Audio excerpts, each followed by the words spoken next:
Labą dieną. Tai aš kaip suaugusiųjų pedagogas kreipiuosi iš tikrųjų į žmonės, kurie dirba su vaikais.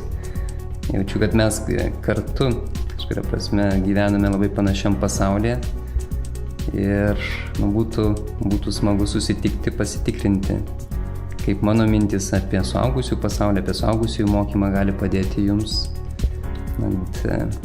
dirbti su vaikais, vaikų pasaulį, kurie kažkada ateis matyti į mūsų mokymus. Tai laukiam. Vadovo augimas, jisai yra neatsiejamas nuo jo kaip žmogaus augimo. Ir tada klausimas yra, kaip vadovui augti, bręsti kaip asmenybiškai. Pavyzdžiui, jeigu tu esi susirinkime su kolegomis ir kyla kažkoks konfliktas tarp žmonių. Priklausomai nuo vadovo charakterio, nuo vadovo asmenybės, vienam tas konfliktas yra natūrali darbo dalis ir jis jame išbūna iki galo, suvaldo jį. Kitam tas pats faktas, kad kyla tarp žmonių kažkokia interakcija nesmagi, nepozityvi, jam pačiam sukelia įtampą ir jisai sako, klausykit, ramiai, gal nesipykime. Ir realiai, ką jis padarė, jisai iš principo nepagalvojo apie rezultatą galutinį, kad čia visiems bus geriau, jeigu mes išsiaiškinsime. Jis iš tikrųjų, ką padarė, jis pabėgo nuo to vidinio diskomforto ir nuramino situaciją. Kas pasidarė, jam pasidarė ramu, bet kalbant apie vadovo elgesį, tai nėra brandus elgesys. Brandus vadovas tai yra vadovas einantis link rezultato, bet nebėgantis nuo savo vidinio diskomforto.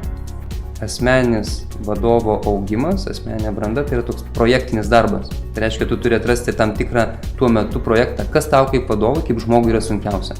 Tverti konfliktinės situacijas, duoti užduotis konkrečiai, duoti grįžtamą ryšį žmogui, nes tuo metu tu jį turi kritikuoti ir tau kyla iš tikrųjų nesmagios situacijos.